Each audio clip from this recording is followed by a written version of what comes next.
Para muchos padres, las enfermedades respiratorias recurrentes de sus hijos son un motivo de preocupación. Lo que a veces parece un resfrío común se va complicando con tos, molestia en el pecho, malestar, fiebre y visitas constantes al médico o al hospital. Es ahí cuando se sospecha de esta enfermedad infecciosa que afecta a los bronquios, obstruyéndolos y dificultando la respiración. Hoy los especialistas nos explican las causas, las señales de alarma y cómo se trata una bronquitis en niños. Es una tos que parece no querer irse, a veces acompañada de un poco de fiebre, mucosidad o silbidos en el pecho. La mayoría de veces, estos síntomas se van de niños y niños con el paso de los días.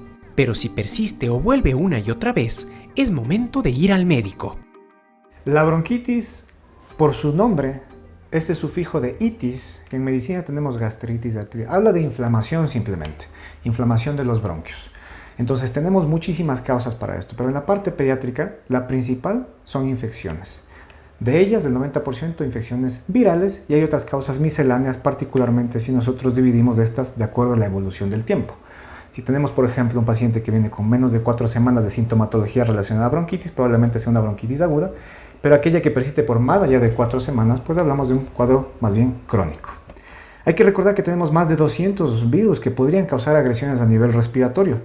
Entre ellos múltiples, tenemos virus sincitial respiratorio, metaneumovirus, rinovirus, el SARS-CoV-2, que es pues, el que estuvo en boga y el que seguimos todavía al momento, influenza, parainfluenza, un sinfín de nombres al respecto del tema de virus.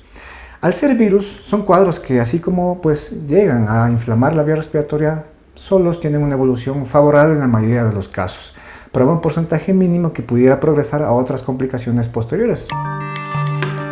Cuando hablamos de niños, sobre todo de los más pequeños, es difícil pedirles que nos expliquen sus molestias, y por eso es clave estar atentos a sus síntomas.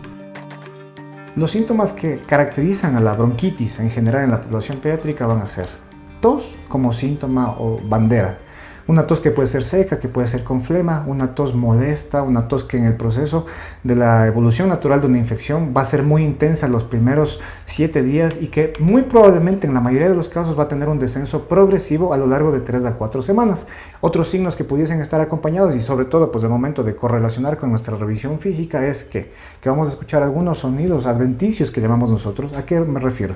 Tenemos sonidos crepitantes que denominamos nosotros, que es una especie de mezcla entre el burbujeo que va a haber de mezcla entre secreciones, moco y aire, o sibilancias, que es como su nombre lo dice, son silbidos en el pecho.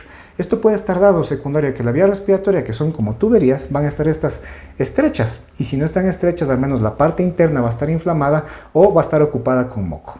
Estos síntomas de bronquitis no son exclusivos de esta entidad respiratoria. Hay muchas otras patologías que podrían parecerse, pero particularmente aquellos que desde el momento que nosotros hacemos nuestra historia clínica, indagamos. Por ejemplo, mi hijo doctor tose cuando corre, tose cuando ríe, tose cuando llora y ahora estamos con esta bronquitis. Pero probablemente si tenemos ese antecedente de síntomas que de forma habitual el paciente ya tenía, lo más seguro es que tengamos un paciente que ya me esté dando síntomas tempranos de que el paciente sea asmático y que más bien sus bronquitis sean las manifestaciones o los llamados de alerta de que me digan, oye, aquí hay otra causa de fondo que hay que corregir y no solo corregir la bronquitis. Ese es el caso de Baruch, cuyas molestias respiratorias empezaron muy temprano en su vida. Los problemas respiratorios de Baruch empezaron cuando él nació. Durante toda su corta vida ha tenido problemas con gripes, bronquitis, neumonía. Nosotros como papás constantemente estábamos en el pediatra. No teníamos el seguimiento normal de un niño que es, digamos, cada mes, sino en el mes íbamos 2, 3 veces. En la última vez que se enfermó, él empezó estornudando. Estornudó. Pensamos que se iba a resfriar o se iba a enfermar a futuro. Y, oh sorpresa, al siguiente día empezó con una fuerte tos, la tos de perro que la llaman, y nos asustó y nos alarmó mucho. Entonces acudimos a nuestra pediatra. Ella nos dijo, a ver, el primer día estornudó y el segundo tiene esta tos, eso no está bien. Que busquemos un subespecialista. Entonces fue que nos dirigió al neumopediatra y resultó ser que todo este tema de las gripes o resfriados de repetición, las bronquitis, era por el sistema inmunitario todavía inmaduro. Para nosotros, el que Baruch se enferme constantemente nos afectaba bastante con el tema laboral, sobre todo. Los horarios son súper importantes para no llegar a una hospitalización con Baruch. Entonces, ¿qué nosotros teníamos que hacer? Netamente era el cuidado de mamá o papá, porque siempre el cuidado de una tercera persona puede llegar a afectar el tratamiento, porque hay que ser súper estrictos, darle la medicación si es cada 8 horas, incluso en las madrugadas, el no llegar a dormir bien, el pedir permiso en el trabajo, como le indicó, es complicado, porque a veces en los trabajos no se comprende el por qué un niño se enferma tan seguido.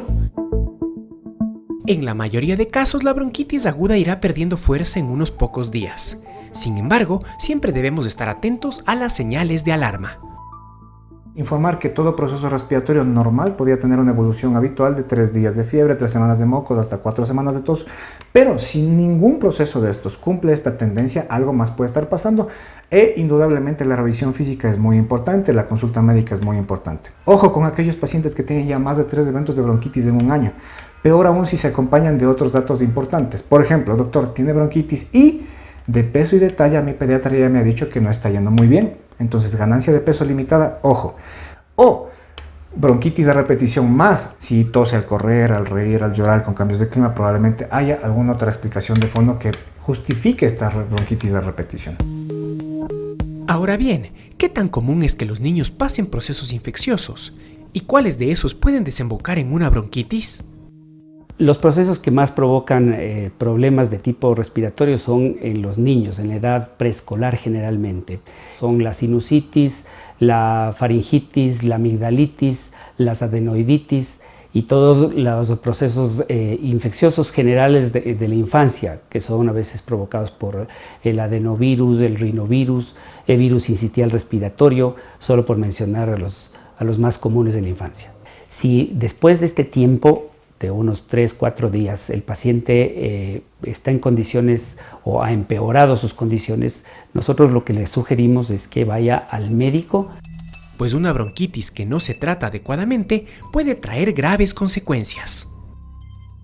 Lo que puede suceder en el paciente pediátrico cuando no tratamos a tiempo o de manera correcta una bronquitis es que si progresa este proceso infeccioso, hay un riesgo de que pueda sobreinfectarse de un cuadro bacteriano. Probablemente. No sucede en todos los casos. Esto, ojo, hay que manejarlo con pinzas porque no todas las bronquitis es obligatorio el uso de antibióticos. No todas. Pero si ni aún así nosotros llegamos a la revisión médica ni llegamos a tratamiento tampoco, es probable que pasemos de una enfermedad pulmonar supurativa crónica. Ponemos bronquiectasias, que es la definición para hablar de una dilatación anormal de la vía respiratoria, en donde el moco pues principalmente se va a quedar acumulado, va a servir de caldo de cultivo, los mecanismos de limpieza no van a ser los más adecuados, o puede progresar hacia un cuadro de neumonía, un cuadro mucho más grave, en donde pues ¿qué tenemos? Un paciente que ya no está con una oxigenación adecuada, va a tener una respiración mucho más rápida, con dificultad para respirar y que en la mayoría de los casos podría necesitar hospitalización. Lo bueno es que hay muchas formas de proteger a nuestros niños y la atención la debemos poner en reducir los factores de riesgo y fortalecer sus defensas. Lo que podemos hacer para prevenir estos cuadros es la información. Estar muy claros que, primero, no hay ningún niño que sea perfectamente sano en cuanto a la parte respiratoria. Todos nosotros pasamos por cuadros respiratorios a lo largo de nuestra vida, pero más aún en la infancia. En guarderías los cuadros respiratorios pueden ser muy repetitivos, hasta cierto punto normales. Por ejemplo, se mencionan que pueden ser normales de entre 8 hasta 12 cuadros al año, no de bronquitis, sino de cuadros respiratorios altos. Hablamos altos de la vía respiratoria de aquí para acá. Prevención, higiene nasal, vacunación perfectamente al día, esto bajo la dirección de los colegas de cabecera que son sus pediatras. Alimentación saludable, descanso, actividad de manera adecuada. Puede incrementar el riesgo si la madre estuvo expuesta a humo de cigarro. Puede incrementar el riesgo de estos problemas respiratorios de repetición si mi hijo nació por cesárea. Puede incrementar el riesgo si es que mi hijo nació por prematuro, es decir, antes de tiempo, si mi hijo tuvo complicaciones en el pasado. Y algo que es muy importante considerar, factores ambientales. Si mi hijo está expuesto a humo de cigarro, tanto de primera, de segunda o de tercera mano, definitivamente el humo de cigarro va a aumentar mucho más el riesgo también de procesos infecciosos, en este caso de bronquitis. Estar muy atentos de los signos de alarma, de entender la evolución normal de un proceso respiratorio y acudir de manera oportuna pues con los colegas de cabecera, pediatras que están manejando a cada uno de los pequeños, y si los colegas lo consideran en un cuadro que ya crónico, recurrente, repetitivo, acompañado de otros datos de alarma, el trabajo en conjunto con neumología pediátrica, que sería lo más importante pues para tratar de sacar adelante a nuestros pacientes. En resumen, si bien la bronquitis es una enfermedad bastante común, no es algo que debamos ignorar. Así que ante una tos que se niega a irse, lo mejor es acudir al médico y así evitar que el problema sea más grave.